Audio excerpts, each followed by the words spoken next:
नमस्कार, दृष्टि है इसके इस खास प्रोग्राम में आपका स्वागत है। मैं हूं अमृत उपाध्याय। जैसा कि आप जानते हैं, हम लगातार पीटी रिवीजन के कार्यक्रम चला रहे हैं और आज आर्ट एंड कल्चर का पहला एपिसोड है। तो आइए आर्ट एंड कल्चर में देखते हैं क्या क्या महत्वपूर्ण खबरें रही हैं पिछले एक साल में। पहली खबर है लिंगराज मंदिर के बारे में। चर्चा में क्यों है? लिंगराज मंदिर को नया रूप देने का निर्णय हुआ है, इसलिए चर्चा में है। इसका परिचय जान लेते हैं। सबसे पहले कि भगवान शिव को समर्पित मंदिर है, भुवनेश्वर का सबसे प्राचीन और सबसे बड़ा मंदिर है। इसका निर्माण कब हुआ? 11वीं शताब्दी में सोमवंश शासक ययाति केसरी ने इसका निर्माण कराया था। कहीं कहीं आपको मिलेगा ययाति प्रथम, तो वो भी सही है। आगे चलकर गंग वंश के शासकों ने इनका निर्माण कराया। इसके बारे में एक खास बात यह है कि शैव संप्रदाय और वैष्णव संप्रदाय दोनों के बीच यह समन्वय का प्रतीक है। उसकी दो वजहें हैं। पहली वजह तो यह माना जाता है कि गंग वंश के जो शासक थे उन्होंने भगवान विष्णु की मूर्तियां वहां लगवाई थी और भगवान शिव को तो ये समर्पित है ही, तो दोनों संप्रदायों की आस्था यहां से जुड़ी हुई है। और दूसरी वजह क्या है? दूसरी वजह यह है कि मंदिर में जो मौजूद देवता हैं उनको कहा जाता है हरिहर। हरि मतलब भगवान विष्णु और हर यहां पर है भगवान शिव के विषय में। तो यहां के मौजूद देवता को क्या कहते हैं? हरिहर कहते हैं। इससे भी आपको अंदाजा लगेगा कि शैव और वैष्णव संप्रदाय के बीच समन्वय का प्रतीक है। एक मान्यता है कि यह स्वयंभू मंदिर है, यानी अपने आप से इमर्ज किया हुआ मंदिर है। यह एक ऐसी मान्यता है। मंदिर के पास ही आकर्षण का एक केंद्र है, उसको कहते हैं बिंदु सागर झील। ये उसकी तस्वीर है। मंदिर को 4 अलग अलग भागों में विभाजित किया गया है। पहला भाग है विमान। विमान वो इलाका है जहां गर्भगृह युक्त जो संरचना है उसको कहते हैं विमान। जगमोहन कहते हैं जहां सभा मंडप कहते हैं इसको, ठीक है। नट मंदिर जहां त्योहार किया जाता है और भोग मंडप जहां प्रसाद वितरित किया जाता है। कहीं कहीं आप और भी क्लासिफिकेशंस देखेंगे, जैसे यज्ञशाला, नाट्यशाला। नाट्यशाला मतलब जहां नृत्य संगीत का आयोजन होता है, यज्ञशाला मतलब जहां यज्ञ किया जाता है, तो वो भी ठीक है। चलिए, निर्माण शैली इसकी है कलिंग। कलिंग क्या है? नागर स्थापत्य की एक उपशैली है। नागर स्थापत्य कला की एक उपशैली है कलिंग शैली, और लाल पत्थर से निर्मित यह मंदिर है। यहां कलिंग शैली में शिखर को देउल कहते हैं। यह एक इंपॉर्टेंट बात है, शिखर को देउल कहते हैं। अब उदाहरण कौन कौन से हैं इसके कलिंग शैली के? कलिंग शैली के उदाहरण हैं राज रानी मंदिर भुवनेश्वर का, ये, और जगन्नाथ मंदिर पुरी का। किसके उदाहरण है? कलिंग शैली के।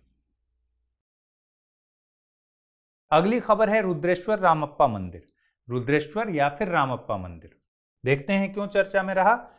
चर्चा में इसलिए रहा, ये बहुत ही इंपॉर्टेंट है, इसको ध्यान पे रखिएगा कि यूनेस्को की विश्व धरोहर सूची जो है उसमें भारत का 39वां विश्व विरासत स्थल बना है रुद्रेश्वर रामप्पा मंदिर। और जो समिति, विश्व धरोहर समिति जो तय करती है, उसका 44वां सत्र था जो चीन के फुजाओ में आयोजित हुआ था। इसी में तय हुआ कि रामप्पा मंदिर को 39वां भारत का विश्व विरासत स्थल बनाया जाए। आइए रामप्पा मंदिर के बारे में जानिए। 13वीं शताब्दी में इसका निर्माण हुआ था। काकतीय राजा गणपति देव के सेनापति थे रेचारला रुद्र। काकतीय राजा गणपति देव के सेनापति रेचारला रुद्र ने इसका निर्माण कराया था। कब? 13वीं शताब्दी में। अब क्योंकि काकतीय वंश के बारे में बात हो गई, तो काकतीय वंश के बारे में जान लीजिए कि इसकी स्थापना 1158 में हुई थी। किसने की थी? रुद्रदेव या फिर प्रताप रुद्र, इनके द्वारा स्थापना की गई थी। और काकतीय वंश की राजधानी थी वारंगल में। वारंगल का जो इलाका है, वारंगल ये हुआ, और काकतीय किंगडम इस तरीके से था। ये जो ग्रीन वाला एरिया है ये काकतीय का पूरा एरिया है। 1323 में क्या हुआ? जब तुगलक वंश के सुल्तान गयासुद्दीन तुगलक ने आक्रमण किया यहां और इस पर अपना नियंत्रण कर दिया। दिल्ली सल्तनत का नियंत्रण हो गया। यहां सुल्तान गयासुद्दीन तुगलक ने आक्रमण किया था। मोटुपल्ली, मोटुपल्ली एक बंदरगाह है, व्यापारिक बंदरगाह, काकतीय लोगों का व्यापारिक बंदरगाह मोटुपल्ली। और मार्को पोलो ने इसी बंदरगाह से उल्लेख किया काकतीय के बारे में और आंध्र प्रदेश के बारे में। तो मार्को पोलो से इंपॉर्टेंट ये है कि मार्को पोलो ने उल्लेख किया था। कभी कभी ऐसे भी सवाल आते हैं।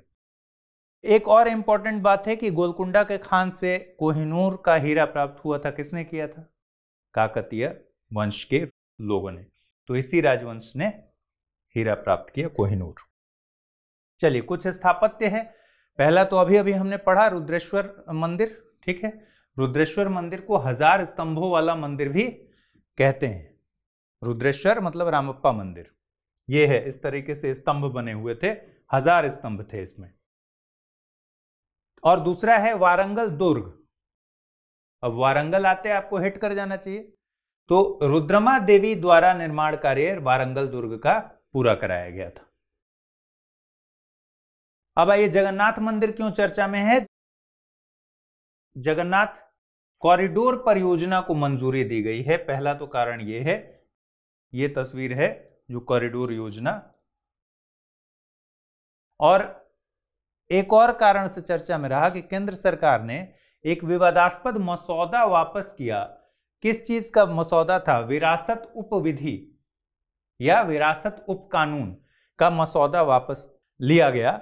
अब ये मसौदा क्या कहता था कि मंदिर के आसपास 100 मीटर के दायरे में कोई भी कंस्ट्रक्शन या रिकंस्ट्रक्शन का काम नहीं होगा, बैन रहेगा। लेकिन राज्य सरकार का कहना था कि इससे जो योजनाबद्ध इंफ्रास्ट्रक्चरल डेवलपमेंट है वो बाधित हो जाएगा। तो फाइनली केंद्र सरकार ने इसको वापस ले लिया। तो इस वजह से भी जगन्नाथपुरी का मंदिर चर्चा में रहा। अब जो ये मसौदा तैयार किसने किया था? ये मसौदा तैयार किया था NMA ने, नेशनल मॉन्यूमेंट्स अथॉरिटी ने। NMA काम करता है कल्चर मिनिस्ट्री के, संस्कृति मंत्रालय के अधीन। संस्कृति मंत्रालय के अधीन। तो 2010 में प्राचीन स्मारक पुरातत्व स्थल और अवशेष संशोधन और मान्यता अधिनियम 2010 के तहत गठन हुआ था NMA का, और इसी ने यह मसौदा पेश किया था जिसको अब सेंटर ने वापस लिया है। आइए, जगन्नाथ मंदिर से संबंधित कुछ तथ्यों को जानते हैं जो कि जरूरी हो सकते हैं। इसका निर्माण हुआ है 12वीं शताब्दी में। किसने कराया? गंग राजवंश के राजा अनंत वर्मन चोडगंग देव। इसमें गंग है, ठीक है। तो जगन्नाथपुरी का मंदिर किसने कराया? चोडगंग देव ने। निर्माण 1230 में पूरा हुआ अनंग भीमदेव तृतीय के द्वारा। ध्यान रखिएगा, इसको यमनिका तीर्थ भी कहते हैं और सफेद पगोड़ा भी कहते हैं। और ब्लैक पगोड़ा किसको कहते हैं? कोणार्क का सूर्य मंदिर ब्लैक पगोड़ा कहा जाता है, और इसको कहते हैं सफेद पगोड़ा। यमनिका तीर्थ क्यों कहते हैं? यमनिका तीर्थ इसलिए कहते हैं कि ऐसी मान्यता है कि भगवान जगन्नाथ के वहां होने की वजह से वहां आकर यम की शक्ति भी खत्म हो जाती है, यमराज की शक्ति भी खत्म हो जाती है। तो इसलिए क्या कहते हैं इसको? यमनिका तीर्थ कहते हैं। चलिए, महोत्सव कौन कौन से मनाए जाते हैं आपको पता है? वर्ल्ड फेमस जगन्नाथपुरी की रथ यात्रा जो होती है उसमें भगवान जगन्नाथ, उनके भाई बलभद्र और छोटी बहन सुभद्रा की शोभा यात्रा निकाली जाती है। और एक और महोत्सव है बुहड़ा यात्रा। तो बुहड़ा यात्रा कभी आ जाए तो किससे संबंधित है? जगन्नाथपुरी के मंदिर से। अगली खबर जो है हमारी वो है नारायण कोटि मंदिर। ये नारायण कोटि मंदिर है, कहां पे है? नारायण कोटि मंदिर है उत्तराखंड में। उत्तराखंड के रुद्रप्रयाग जिले में ये मंदिर है। और क्यों चर्चा में है? क्योंकि सरकार ने अडॉप्ट अ हेरिटेज प्रोजेक्ट में इसको शामिल किया है, इसलिए ये चर्चा में है। नारायण कोटि मंदिर किसको समर्पित है? दो इसमें इंपॉर्टेंट बात है। पहला कि ये लक्ष्मी नारायण को समर्पित है, इसलिए नारायण कोटि मंदिर से आपको समझ में आ रहा है लक्ष्मी नारायण को समर्पित मंदिरों का एक समूह है जो पांडवों से जुड़ा हुआ है। तो एक तो ये फैक्टर, पांडवों से जुड़ा हुआ है, लक्ष्मी नारायण को समर्पित है। और एक और इंपॉर्टेंट बात कि देश का एकमात्र मंदिर है जहां 9 ग्रहों का समूह दिखता है। ठीक है, 9 ग्रह, वही प्लैनेट्स, एकमात्र मंदिर देश का जहां 9 ग्रहों का मंदिर एक समूह में दिखता है। और इस मंदिर समूह का उल्लेख केदार खंड में भी किया गया है। निर्माण माना जाता है कि 9वीं शताब्दी के आसपास इसका निर्माण हुआ है, नारायण कोटि मंदिर का। अब अडॉप्ट ए हेरिटेज प्रोजेक्ट जिसमें शामिल किया गया, उसके बारे में भी जानना जरूरी है। पर्यटन मंत्रालय, संस्कृति मंत्रालय, ASI, राज्य केंद्र शासित प्रदेश सरकारों का समन्वित प्रयास। कौन कौन है? पर्यटन मंत्रालय है, संस्कृति मंत्रालय है, ASI है, भारतीय पुरातत्व सर्वेक्षण, राज्य सरकारें या फिर केंद्र शासित प्रदेश की सरकारें, इन सब का समन्वित प्रयास है क्या? Adopt a heritage project. Launch हुआ है ये 2017 में, 27 सितंबर 2017 को इसकी लॉन्चिंग हुई है। ये है अडॉप्ट अ हेरिटेज, अपनी धरोहर अपनी पहचान। अब अडॉप्ट अ हेरिटेज में एक और खास बात ये जो आपको जाननी चाहिए कि क्या होता क्या है कि सरकार किसी व्यक्ति को या निगम को 5 साल के लिए दे देती है कि भाई आप इसका रख रखाव कीजिए, इसको संरक्षित रखने के लिए जो कुछ किया जा सकता है कीजिए। इसमें कॉर्पोरेट सोशल रिस्पॉन्सिबिलिटी वाला फंड भी आ जाता है। चलिए, हरेला त्योहार, अब कुछ त्योहारों की बात करें। उत्तराखंड से ही जुड़ा हुआ है हरेला त्योहार। हरियाली, हरेला, ग्रीन से जुड़ा हुआ है। समृद्धि और पर्यावरण संरक्षण का त्योहार है हरेला, नाम से ही जाहिर है पर्यावरण से जुड़ा हुआ है। हरेला का अर्थ क्या है? ग्रीन डे, हरित दिवस। भगवान शिव और देवी पार्वती की पूजा के लिए सावन माह में यह मनाया जाता है। इसमें होता क्या है कि 5-7 प्रकार की फसलों को पहाड़ी बांस की टोकरियों में बोया जाता है। देखिए, इस तरह से फसलों को बोया जाता है। फिर क्या किया जाता है? बांस की टोकरी में 5-7 तरह के फसल बो दिए, 9 दिन के बाद उनकी कटाई हो जाती है और फिर बांट दिया जाता है। 9 दिन के बाद काट के पड़ोसियों को, दोस्तों को, रिश्तेदारों को बांट दिया जाता है। हरेला बारह नाजा प्रणाली यानी 12 प्रकार की फसलों से भी जुड़ा हुआ है। तो हरेला का संबंध किससे? बारह नाजा प्रणाली से। यहां फसल के विविधीकरण तकनीक, वेरिएशन टेक्नोलॉजी का पालन किया जाता है। अब आइए अगला, गोवा का शिग्मो महोत्सव। गोवा के आदिवासी कृषि समुदायों, कुछ समुदायों का नाम यहां है, इंपॉर्टेंट हो सकता है, कुनबिस, गावड़ा और वेलिप, इनके द्वारा मनाया जाता है। कौन कौन से आदिवासी समुदाय हैं? कृषि समुदाय हैं, आदिवासी कृषि समुदाय हैं, कुनबिस, गावड़ा और वेलिप, इनके द्वारा मनाया जाता है। और ये इसकी तस्वीर है, इस तरह से उत्सव मनाया जाता है। शिग्मो दरअसल धान की सुनहरी फसल का उत्सव है, ये सबसे इंपॉर्टेंट बात है। शिग्मो दरअसल धान की सुनहरी फसल का उत्सव है, वसंत के आगमन का प्रतीक है। आप लोग भी मनाते हैं, मैं बताऊंगा कि आप लोग कैसे मनाते हैं। रोमटा मेल नृत्य नमन गीत से शुरू होता है। ये जो उत्सव आप देख रहे हैं ना, इसमें क्या क्या होता है? इसमें नृत्य होता है, इस नृत्य को बोलते हैं रोमटा मेल नृत्य। और जो गीत गाया जाता है जिससे शुरुआत होती है उसको बोलते हैं नमन।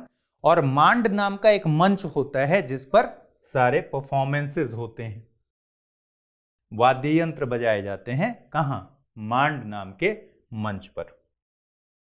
चलिए, इसका अन्य नाम इसी तरीके का मिलते जुलते जो त्योहार है, जैसे यही टाइम है ना, मार्च अप्रैल वाला टाइम है, तो इस समय कहां अन्य नाम इसके क्या क्या हैं और कहां कहां मनाया जाता है? होली आप मनाते हैं उत्तर भारत में, दोल यात्रा बोलते हैं असम और पश्चिम बंगाल में, काम दहन बोलते हैं दक्षिण भारत में, और शिमगा बोलते हैं महाराष्ट्र में, और गोवा में क्या बोलते हैं? शिग्मो महोत्सव। ठीक है, एक बार फिर से देख लीजिए। उत्तर भारत में होली, दोल यात्रा असम और पश्चिम बंगाल, काम दहन दक्षिण भारत में, और शिमगा बोलते हैं महाराष्ट्र में। आजादी का अमृत महोत्सव क्यों चर्चा में रहा? 2022 में कितने साल पूरे होंगे? 75 साल पूरे हो जाएंगे। 47 से 2022 75 साल आजादी के पूरे हो जाएंगे।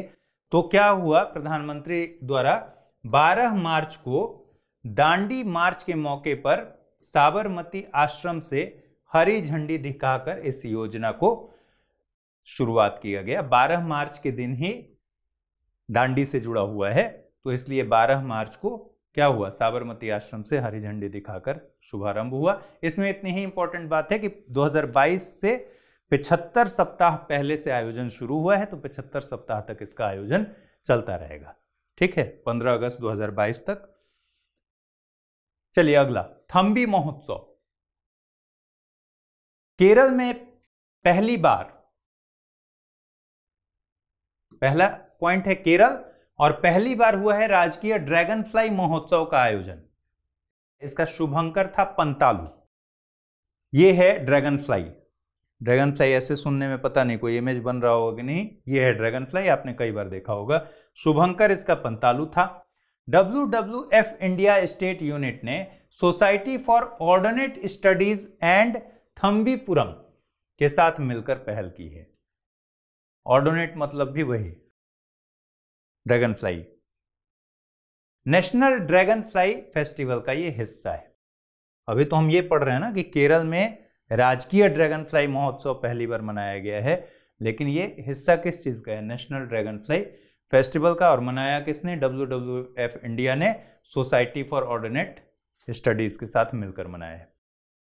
यह राष्ट्रीय जैव विविधता board, UNEP, UNDP, IUCN, centre for environment conservation के सहयोग से कौन मना रहा है? WWF India, Bombay natural history society, Indian dragon fly society द्वारा आयोजित एक राष्ट्रीय ड्रैगन फ्लाई उत्सव का हिस्सा है। ये इंपॉर्टेंट हो सकता है, कई बार ऑर्गेनाइजेशन इसमें बहुत इंपॉर्टेंट है। सहयोग दे रहे हैं राष्ट्रीय जैव विविधता बोर्ड, UNEP, UNDP और IUCN centre for environment conservation. और आयोजित कौन कर रहा है इसको? WWF India, Bombay natural history society, Indian dragon fly society, ये सब मिलकर आयोजित कर रहे हैं। चलिए अगला, पंतालू। पंतालू ही है ना, शुभंकर ये पंतालू है। उसका जब आप लोगो देखिएगा तो उसमें थोड़ा सा उसको चेंज कर दिया गया है आर्टिस्टिक तरीके से। पंतालू को रेन पोल ग्लाइडर भी बोलते हैं, ये ध्यान रखिएगा। ये किस फैमिली से संबंधित है? लिबेलुलिडा।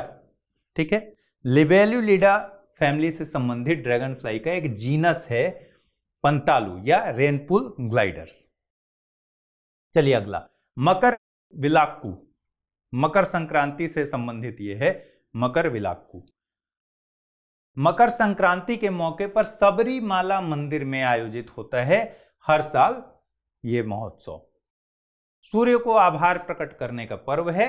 अच्छी फसल के लिए प्रकृति को धन्यवाद दिया जाता है। मकर संक्रांति तो आप लोग मनाते होंगे, मकर संक्रांति में भी यही होता है, सूर्य को धन्यवाद किया जाता है, सूर्य की पूजा की जाती है और अच्छी फसल के लिए धन्यवाद दिया जाता है। देश में मकर संक्रांति के अलग अलग रूप हैं। लोहड़ी से आप परिचित होंगे, पंजाब, हरियाणा, कभी थोड़े बहुत इलाके में कश्मीर में भी लोहड़ी मनाया जाता है। गुजरात में उत्तरायण मनाया जाता है, ठीक है, इसी को उत्तरायण बोलते हैं। तमिलनाडु में इसको पोंगल बोलते हैं। असम में भोगली बिहू या सिर्फ बिहू बोलते हैं। कश्मीर में सायन करात बोलते हैं और बंगाल में गंगा सागर का स्नान होता है। खूब भीड़ होती है बंगाल में, यह है गंगा सागर का स्नान। चलिए, उत्तर प्रदेश और बिहार में खिचड़ी के रूप में मनाया जाता है। संक्रांति को खिचड़ी भी बोलते हैं और मकर संक्रांति भी बोलते हैं। मकर संक्रांति क्यों बोलते हैं? सूर्य के मकर में प्रवेश की वजह से मकर संक्रांति बोलते हैं। अंबुबाची मेला कहां मनाया जाता है? अंबुबाची मेला असम के गुवाहाटी में कामाख्या मंदिर में आयोजित किया जाने वाला त्योहार है अंबुबाची मेला। इंपॉर्टेंट है। देवी की रजस्वला अवधि के दौरान पूजन की जाती है। रजस्वला अवधि मतलब जो मासिक धर्म, माहवारी वाला टाइम होता है देवी का, उस टाइम पर ये पूजन किया जाता है। असम में एक खास बात यह है कि वहां जो लड़कियों को नारीत्व की प्राप्ति होती है, मतलब मासिक धर्म की शुरुआत होती है, तो उसका उत्सव मनाया जाता है, ठीक है। तो वहां उसको बोलते हैं तुलोनी ब्याह। ये एक रस्म है या उत्सव है। तुलोनी ब्याह का मतलब है छोटी शादी, ठीक है। तो इसी दौरान रजस्वला अवधि के दौरान पूजन की जाती है और ये प्रतीक किस चीज का है? देवी की प्रजनन क्षमता का प्रतीक है, ठीक है। कामाख्या देवी का जनन क्षमता की देवी के रूप में पूजन किया जाता है और प्रजनन क्षमता का प्रतीक। इसे पूर्व का महाकुंभ भी कहा जाता है, अंबुबाची मेले को। अगला 51 शक्ति पीठों में से एक है कामाख्या देवी मंदिर। ये कामाख्या मंदिर के बारे में बात हो रही है। और शाक्त मत के हिसाब से ये 51 शक्तिपीठ हैं।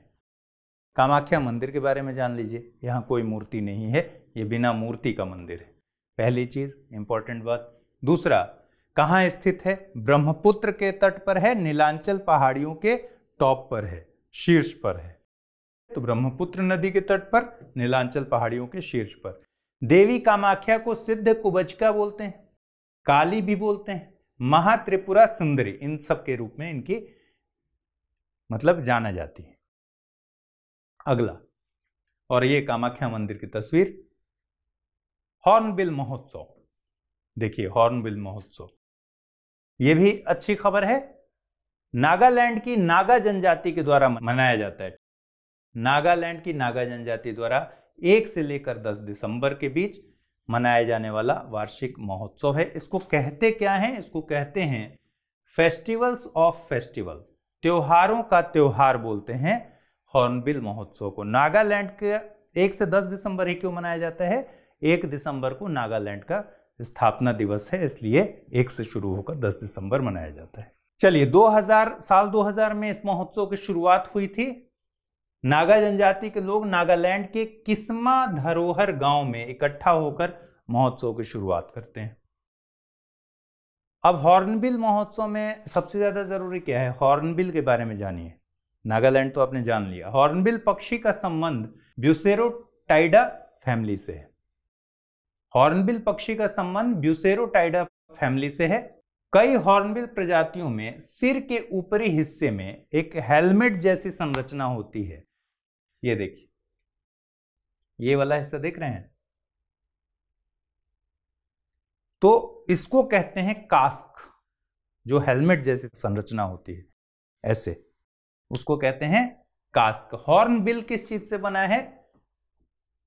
हॉर्न और बिल। बिल होता है चोंच और हॉर्न होता है सींग।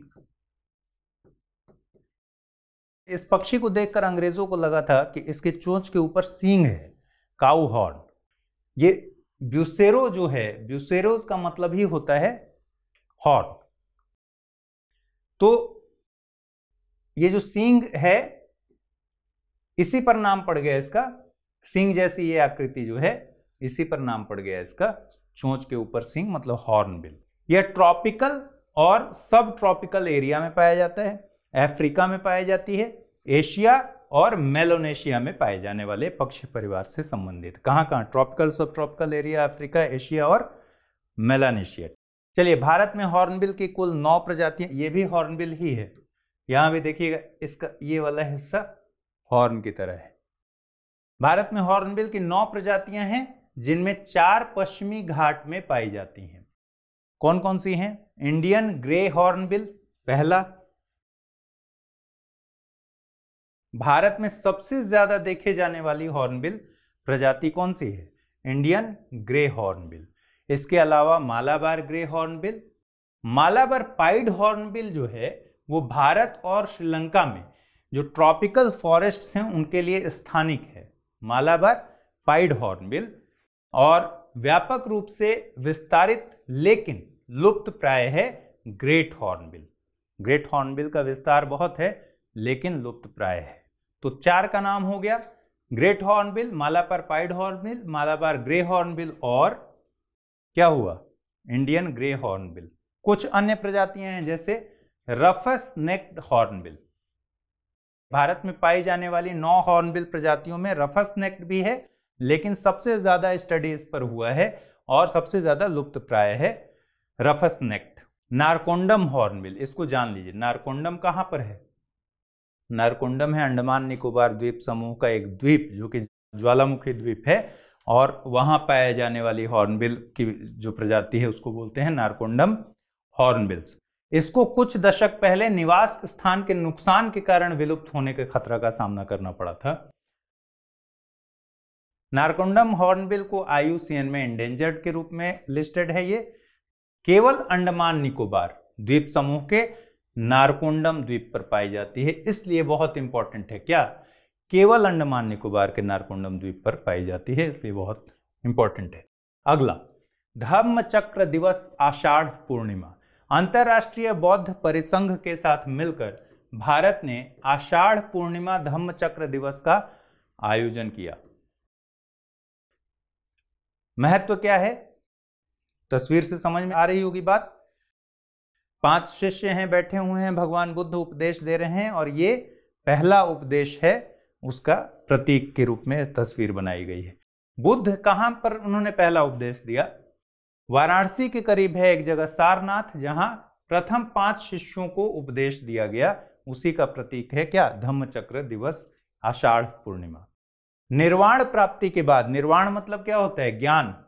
निर्वाण प्राप्ति के बाद बुद्ध द्वारा उनका पहला प्रवचन वाराणसी के निकट सारनाथ के मृग उद्यान में दिया गया था, और इस पूरी घटना को क्या बोलते हैं? धम्म चक्र प्रवर्तन। कहीं कहीं आपको दिखेगा धर्म चक्र प्रवर्तन। संस्कृत में धर्म हो जाता है और पाली में धम्म होता है। अब धम्म चक्र दिवस में 2 चीजें देख रहे हैं ना आप, धम्म चक्र दिवस और सेम दिन क्या है? आषाढ़ पूर्णिमा। तो इसको गुरु पूर्णिमा के रूप में भी मनाया जाता है, और इसको कहा जाता है महर्षि वेद व्यास को समर्पित दिन।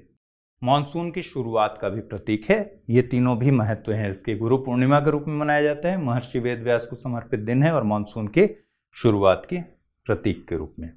5 जो शिष्य थे बुद्ध से उपदेश प्राप्त करने वाले, कौंडिन्य, भद्दिया, वस्पा, महानाम, अश्वजीत, ये 5 शिष्य थे। एक जगह कंफ्यूजन बहुत होता है कि आषाढ़ पूर्णिमा और बुद्ध पूर्णिमा क्या एक ही है या अलग अलग है? एक समारोह मनाया जाता है वैशाख समारोह, वही है बुद्ध पूर्णिमा।